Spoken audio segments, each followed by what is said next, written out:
नमस्कार, मैं हूं आपके साथ हेमंत कुमार और आज हम बात करने वाले हैं दरअसल अमेरिका ईरान के बीच हो क्या रहा है। क्योंकि कभी बातचीत होती है, शुरुआत की बात कही जाती है, कभी बातचीत रोकने की बात कही जाती है और इसके बीच बीच में बार बार धमकियां भी आती हैं। इस बार क्या हुआ है वो जानने के लिए इस वीडियो को आप पूरा देखिए, क्योंकि इस बार जो अपडेट आई है वो ये आई है कि भाई साहब ईरान ने कह दिया कि उसके जो फंसे हुए पैसे हैं वो लेने के लिए ईरान जा रहा है दोहा।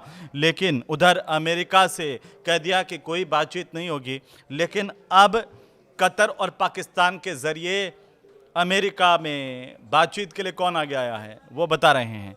वो आगे आया है ट्रंप के दामाद कतर और पाकिस्तान के ज़रिए ईरान से बात करेंगे। आप हंसिए बिल्कुल मत, क्योंकि ये जो वीडियो है वो इसी को लेकर के हम बनाने जा रहे हैं कि आखिरकार इसके मायने क्या हैं। इसे पूरा देखिए, क्योंकि अमेरिका ईरान के बीच में 17 जून को जो समझौता हुआ MOU, उसको लागू करने की कोशिशों के बीच में दोनों देशों की टीमें कतर की राजधानी दोहा पहुंच रही है। अब दोहा में इस बातचीत के मायने क्या हैं, जब दूसरी तरफ कह रहा है कि अमेरिका से कोई बातचीत नहीं होगी।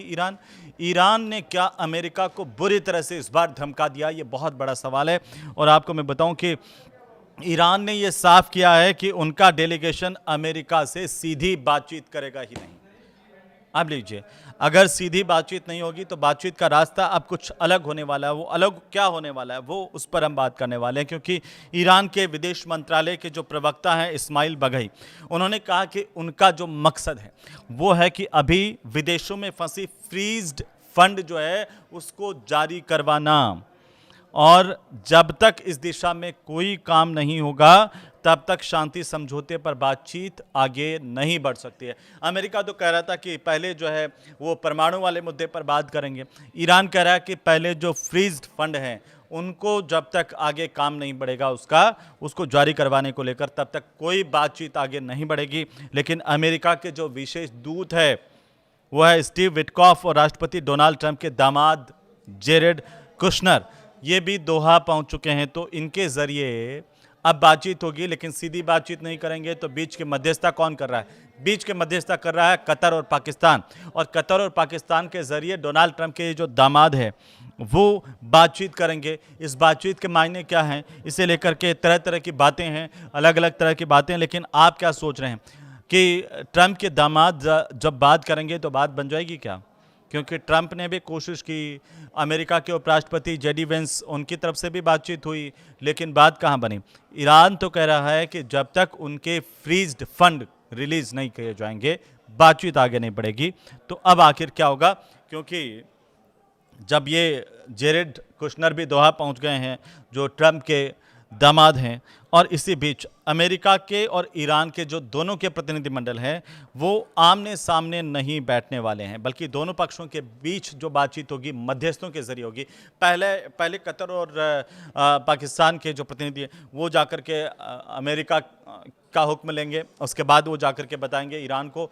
इस तरह से एक बातचीत का माहौल तैयार किया गया है। लेकिन अच्छी बात है कि सीधे तौर पर अभी कोई हमला नहीं हुआ है। अभी पिछले 2 दिनों में हम देखें, पिछले 24 घंटे में हम देखें तो 17 जून को आपने देखा कि अमेरिका ईरान के बीच एक अंतरिम समझौता हुआ था, और इसके तहत ईरान अपने एनरिच्ड यूरेनियम, जिसका जिक्र हम हर बार अपनी वीडियो में करते हैं, तो ये जो एनरिच्ड यूरेनियम है इसके स्टॉक को कम करेगा, ये MOU में था।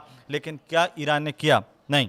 बदले में अमेरिका जो है वो ईरानी तेल निर्यात पर कुछ प्रतिबंधों में राहत देगा, यह भी अमेरिका ने वादा किया था। हॉर्मुज में जो जहाज हैं उनकी आवाजाही सामान्य करने की कोशिश की जाएगी। लेकिन क्या हुआ? इस मामले में ज़रूर काम हुआ है, और दोनों देशों के अंतरिम समझौते के लिए 60 दिन का जो समय है वो लगेगा। 60 दिन तक दोनों देश बातचीत करेंगे, उसके बाद कोई नतीजा निकलेगा। लेकिन अब बात यहाँ तक आ गई है कि आमने सामने नहीं होंगे, मध्यस्थों के जरिए बातचीत होगी। तो कतर जो है और पाकिस्तान जो है वो इस बातचीत की मध्यस्थता कर रहा है। लेकिन पिछले 24 घंटों में सबसे बड़े अपडेट्स क्या आए हैं अमेरिका ईरान को लेकर के? वो ये आए हैं कि हॉर्मुज से आवाजाही जो जहाज़ों की है वो घट गई है। यहाँ पर समुद्री ट्रैकिंग कंपनी केपलर के आंकड़े हैं, जिसमें यह बताया गया कि शनिवार को कुल 29 मालवाहक जो है वो जहाज़ हॉर्मुज से गुजरे हैं, जबकि रविवार को यह संख्या घट करके रह गई सिर्फ 12 तक। और हॉर्मुज को लेकर ईरान ओमान की मीटिंग भी हुई है। ईरान और ओमान ने मस्कट में सोमवार को आपस में जॉइंट हॉर्मुज कमेटी की पहली बैठक की है। वहीं इसमें हॉर्मुज स्ट्रेट को चलाने को लेकर के चर्चा की गई। तो सबकी निगाहें तो उसी पर टिकी हुई है, भारत समेत जो देश हैं, कि आखिर हॉर्मुज सुचारू हो जाए तो जो ऊर्जा संकट खड़ा हुआ था उससे बाहर निकल पाएँ देश। लेकिन खामेनेई के अंतिम संस्कार में इंडियन जो डेलीगेशन है वो भी शामिल हो रहा है। ये भी एक बहुत बड़ी अपडेट है कि पहले जो भारत के अंदर जिस तरीके से कई लोग ये दावा कर रहे थे कि खामेनेई की मौत हो गई और उसको लेकर के कई तरह की चर्चाएं थी, लेकिन अभी पिछले 24 घंटे की अपडेट्स क्या कर रही हैं कि इंडियन डेलीगेशन इसमें शामिल होगा। ईरान के जो पूर्व सुप्रीम लीडर है अयातुल्ला अली खामेनेई, उनके अंतिम संस्कार को लेकर तैयारियां की गई हैं। बिहार के जो राज्यपाल है लेफ्टिनेंट जनरल सैयद अता हसनैन, उनके और विदेश राज्य मंत्री पवित्रा मार्ग्रेटा इसमें शामिल हो सकते हैं, ये जानकारी आई है। ईरान ने क्या कहा? ईरान ने कहा कि कतर में जितने भी लोग फंसे हुए हैं उनके कतर में $6 अरब जो है वो फंसे हुए हैं, वो जल्द मिलेंगे। इसे लेकर के चूंकि अब बातचीत हो रही है, चर्चा हो रही है। ईरान के राष्ट्रपति मसूद पज़ेश्कियान का बयान आया है। उन्होंने कहा कि कतर में फंसी ईरान की $12 अरब की जो राशि, उसमें से $6 अरब जल्द जारी किए जाएंगे, रिलीज किए जाएंगे।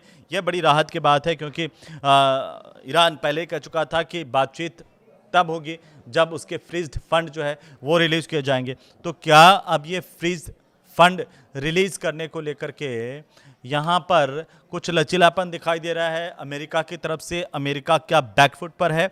ये बहुत बड़ा सवाल है। अब आते हैं इस पर कि आखिरकार अलग अलग तरह की अटकलें जो वेंस और रूबियो के अलग अलग जो बयान आए विदेश नीति को लेकर के, उन पर क्यों लगाई जा रही है? क्योंकि अमेरिका के जो राष्ट्रपति है डोनाल्ड ट्रंप 17 जून को ईरान के साथ समझौता खत्म करने समझौता वाला जो ज्ञापन है MOU, उस पर हस्ताक्षर हुए। और इसके बाद अमेरिका इजराइल के कई जो नेता हैं उन्होंने इस समझौते की आलोचना की। इसके बाद उपराष्ट्रपति बेंस और विदेश मंत्री रूबियो दोनों मिलकर के अलग अलग देशों के दौरे पर गए और समझौते का दोनों ने बचाव किया, अलग अलग तरीके से बचाव किया। हालांकि दोनों के बयानों में काफ़ी कुछ अंतर दिखाई दिया, जिससे लेकर के अंतर्राष्ट्रीय मीडिया में कई सवाल खड़े हुए हैं। और ये चर्चा शुरू हो गई कि क्या ट्रंप प्रशासन के भीतर कोई मतभेद है। और अब दोस्तों सबसे बड़ी बात यही सामने आ रही है कि ये जो समझौता है, उस समझौते को लेकर अमेरिका में दो फाड़ नजर आ रहे हैं। खुद ट्रंप के जो मंत्रिमंडल के कहें या ट्रंप की सरकार के भीतर कहें, दो अलग अलग मत हैं जो उभर करके सामने आ रहे हैं और इसकी वजह से ट्रंप बुरे फंस गए हैं। अब आप देखिए कि जेडी वेंस और रूबियो जो है, मार्को रूबियो, दोनों ट्रंप सरकार के सबसे बड़े विदेश नीति के चेहरे माने जाते हैं, लेकिन दोनों की सोच पहले से काफ़ी अलग दिखाई दी है। जेडी वेंस क्या कह रहे हैं? जेडी वेंस कह रहे हैं कि अमेरिका को विदेशों के जो युद्ध है उनमें कम दखल देना चाहिए, बातचीत के जरिए विवाद सुलझाने चाहिए। ये जेडी वेंस का बयान है। और मार्को रूबियो क्या कह रहे हैं? मार्को रूबियो जो है वो लंबे समय से ईरान जैसे देशों के खिलाफ सख्त रुख अपनाने के पक्ष धर रहे हैं। वो हमेशा से इस बात कर रहे हैं कि ईरान को सबक सिखाया जाना चाहिए, कार्रवाई होनी चाहिए और सीधे हमले होने चाहिए। इस बात के पक्षधर वो लंबे समय से रहे हैं, लेकिन उन्हें रिपब्लिकन पार्टी का हॉक यानी कि कड़ा रुख रखने वाला नेता भी माना जाता है अपने इसी रुख की वजह से। तो अब आखिरकार दोनों की राय कैसे अलग अलग दिखी है, इसको ज़रा आप समझिए कि वेंस ने इजराइल वाले मामले में इजराइल से कहा कि वो हर चुनौती का जवाब सिर्फ बमबारी से नहीं दे सकते हैं। वेंस ने इस पर कुछ अलग रुख अपनाया। तो रूबियो ने क्या कहा? रूबियो ने कहा कि लेबनान में इजराइल की जो सैन्य कार्रवाई है वो हिजबुल्लाह के जितने भी हमले किए गए उनका जवाब है। और आप देखिए कि ईरान को लेकर के भी दोनों का अलग अलग अंदाज नज़र आया। इससे कई लोग ये कयास लगाए जा रहे हैं कि ट्रंप के मंत्रिमंडल में मतभेद है और ट्रंप की सरकार के अंदर ये मतभेद अब उभर करके सामने आ रहे हैं, क्योंकि वेंस ने कहा कि अमेरिका और ईरान भविष्य में मिलकर के शांति और स्थिरता के लिए काम कर सकते हैं। उन्होंने ईरान के जो बैलिस्टिक मिसाइल कार्यक्रम को लेकर के पूरी तरह से खत्म करने और कि पुरानी जो अमेरिका की मांग को ज़्यादा महत्व नहीं दिया कि भाई जो ईरान है बैलिस्टिक मिसाइल बिल्कुल ही नहीं बनाएगा। जो अमेरिका एक रुख लेकर के चल रहा था उससे इतर नजर आए। तो रूबियो का रुख देखिए। रूबियो ने कहा कि ईरान हॉर्मुज से गुजरने वाले जहाज़ों में किसी तरह का शुल्क या टोल नहीं वसूल सकता है। और रूबियो ने यह भी कहा कि अमेरिका कोई भी ऐसा समझौता नहीं करेगा जिससे उसके या उसके सहयोगियों के हित प्रभावित होते हो कहीं ना कहीं। लेकिन इन सब के बीच में एक बड़ी बात है कि खाड़ी देशों को लेकर के दोनों का मैसेज अलग अलग था। ये सिर्फ इजराइल ईरान पर ही मतभेद नहीं है, ये खाड़ी देशों को लेकर, क्योंकि वेंस ने ये कहा कि भविष्य में खाड़ी के जो अरब देश हैं वो ईरान के पुनर्निर्माण में आर्थिक मदद कर सकते हैं। रूबियो ने कहा कि अभी कोई भी ऐसी योजना नहीं है कि खाड़ी देश जो है वो ईरान के पुनर्निर्माण को लेकर के मदद करें, लेकिन अभी अमेरिका ईरान के बीच में जो बातचीत चल रही है उसको लेकर के अलग अलग तरह की बातें हैं। तो इसमें तकनीकी वार्ता का आखिरकार मतलब क्या है, इसको ज़रा थोड़ा सा समझिए आप। क्या अब इससे तकनीकी जो बातचीत की बात हो रही है इससे आगे किसी तरह का परिवर्तन होगा? दोनों देशों के रवैये को लेकर के, आपस में एक दूसरे के प्रति जिस तरह का रवैया देखने को मिला उसको लेकर के कोई परिवर्तन होगा, ये बहुत अहम है। क्योंकि अमेरिका और ईरान के डेलीगेशन मंगलवार को कतर की राजधानी दोहा पहुंचे हैं और दोनों देशों के बीच में हाल ही में जो समझौता हुआ, एमओयू हुआ, उसको लागू करने को लेकर के उसके जो तकनीकी स्तर है उनको लेकर के बातचीत इस पूरे मामले में शुरू हो रही है। लेकिन इस बार ये बातचीत सीधी नहीं है, ये भी आप नोट करके रखिए, क्योंकि ये बातचीत इस महीने स्विट्जरलैंड में हुई थी और उच्च स्तरीय बैठक जिस तरीके की हुई उससे इससे बिल्कुल अलग है। आप देखिए उस बैठक में दोनों देशों के वरिष्ठ नेता आमने सामने बैठ करके बात कर रहे थे। इस बार मध्यस्थों का सहारा ले रहे हैं, लेकिन दोहा की अगर हम बात कर रहे हैं तो दोहा में अमेरिका और ईरानी प्रतिनिधि एक दूसरे से सीधी बातचीत नहीं कर रहे हैं, सीधे मिलेंगे भी नहीं। कतर के अधिकारी दोनों पक्षों के बीच मध्यस्थता की भूमिका निभाएंगे। कतर के अधिकारी दोनों के बीच में एक पुल का निर्माण करेंगे और दोनों की बातचीत को एक दूसरे को बताएंगे। लेकिन इससे क्या, जब तक सीधी बातचीत नहीं होगी तब तक कई मुद्दे ऐसे हैं कि वो हल नहीं हो सकते हैं। अगर वो सीधी बातचीत में हल नहीं हुए तो आपको क्या लगता है कि यहाँ पर कतर की मध्यस्थता से मामला सुलझ जाएगा? इस पर ज़रूर अपनी टिप्पणी कीजिए और बताइए। लेकिन स्विट्जरलैंड में जो पिछले बैठक हुई उसमें अमेरिका के उपराष्ट्रपति जेडी वेंस और ईरान के जो मुख्य वार्ताकार है मोहम्मद बाकर गालिबाफ, उन्होंने इस बातचीत का नेतृत्व किया था। दोहा में अमेरिकी प्रतिनिधिमंडल की जो अगुवाई है वो विशेष दूत है अमेरिका के स्टीव विटकॉफ और ईरानी प्रतिनिधिमंडल की अगुवाई उप विदेश मंत्री काजेम गरीबाबादी कर रहे हैं। लेकिन एक और सबसे बड़ा परिवर्तन क्या आया, वो ये आया है कि यहाँ पर अब बातचीत जो है वो मध्यस्थों के जरिए हो रही है। कतर के जो प्रतिनिधि हैं, अधिकारी हैं, वो दोनों के बीच में बातचीत को लेकर के मध्यस्थता कर रहे हैं। लेकिन इससे क्या सुलझेगा? और आपको एक बात और इस वीडियो के जाते जाते मैं बता दूं कि 5 ऐसे बड़े मुद्दे हैं जिनको लेकर के बातचीत होनी है। पहला मुद्दा क्या है कि ईरान पर जितने प्रतिबंध लगे आर्थिक, उसमें राहत देने और इन प्रतिबंधों को हटाने को लेकर के बातचीत होनी है।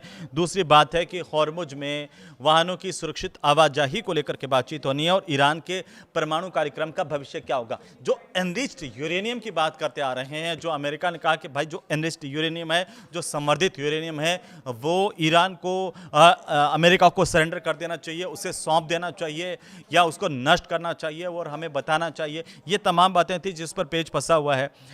अभी इस पर भी बात होनी है, इसकी टेक्निकलिटी पर बात होनी है, तकनीक कि इसके पहलू क्या है उस पर बात होनी है। लेकिन मैं आपको बताऊं कि चौथा जो सबसे बड़ा मुद्दा है वो दोहा में जिस बातचीत के जरिए हल करने की कोशिश होगी वो ये है कि विदेशों में जो ईरान की संपत्तियां फंसी हुई है, वो फ्रीज्ड हैं, उनको जारी किया जाए, इस पर भी बातचीत की जाएगी। उसकी प्रक्रिया कब से शुरू हो रही है उस पर बातचीत होगी। और पांचवी सबसे बड़ी बात है कि मिडिल ईस्ट की जो क्षेत्रीय सुरक्षा कैसी होगी, आगे आने वाले भविष्य में उस पर क्या इम्पैक्ट आने वाले हैं, उस पर भी बातचीत होने वाली है। लेकिन ईरान का एक बयान जो आपको सुनना चाहिए, देखना चाहिए कि हॉर्मुज के मामले में किसी भी देश को दखल देने की जरूरत नहीं है, ये ईरान ने साफ कर दिया है। तो भाई अब अगर जो अमेरिका ये कह रहा था कि हॉर्मुज हम अपने नियंत्रण में ले लेंगे, वो हाथ से फिसलता हुआ नजर आ रहा है। ईरान ने यहाँ पर सीधे तौर पर, साफ तौर पर स्पष्ट कह दिया, अमेरिका की बन गई गिग्गी। अमेरिका अब इस सोच में पड़ा हुआ है कि भाई हमने युद्ध छेड़ तो लिया, लेकिन उस युद्ध को खत्म कैसे करें, उस बातचीत को आगे कैसे बढ़ाएं, पूरी दुनिया में हमें जो शांति वाला मुखौटा है वो कैसे लगा करके जाएं ताकि लोगों को लगे भाई हम तो शांति के अग्रदूत हैं। लेकिन ईरान ने पानी फेर दिया है। अमेरिका की जितनी भी चालबाजियां थी, अमेरिका की जितनी भी सोच थी उसके ऊपर, क्योंकि ईरान के जो विदेश मंत्रालय के प्रवक्ता है इस्माइल बगई, उन्होंने मंगलवार को ही ये कहा है कि हॉर्मुज स्ट्रेट से जुड़े हुए मामलों में किसी भी विदेशी देश, यहाँ तक कि फ्रांस के भी हस्तक्षेप की कोई ज़रूरत नहीं है। और साथ ही साथ उन्होंने ये बात कही है कि फ्रांस का नाम उन्होंने इसलिए लिया है क्योंकि हाल के दिनों में फ्रांस की तरफ से हॉर्मुज पर बयान आया था, आपको याद होगा। हॉर्मुज की सुरक्षा को लेकर के बयान दिए गए थे। फ्रांस ने क्या कहा था? फ्रांस ने कहा था कि इस महत्वपूर्ण समुद्री मार्ग में जो अंतर्राष्ट्रीय समुदाय की भूमिका होनी चाहिए ताकि जहाज़ों की आवाजाही फिर से सुरक्षित हो सके। लेकिन अब दो टूक ईरान ने कह दिया कि कोई भी देश इसमें हस्तक्षेप नहीं करें, इसकी ज़रूरत नहीं है। लेकिन अगर आप देखें तो फिर से वाहनों की आवाजाही थोड़ी बहुत बढ़ी है, लेकिन तनाव हॉर्मुज पर अभी भी बरकरार है। हॉर्मुज का तनाव कैसे मिटेगा, क्या मिट पाएगा, और इससे बाकी जो एशिया के देश हैं उन पर क्या इम्पैक्ट आ सकता है आने वाले दिनों में, इसे लेकर आप क्या सोचते हैं हमें कमेंट करके ज़रूर बताइए। वीडियो कैसा लगा आपको वो भी ज़रूर बताइए, और अच्छा लगे तो इसे शेयर कीजिए, लाइक कीजिए। नमस्कार।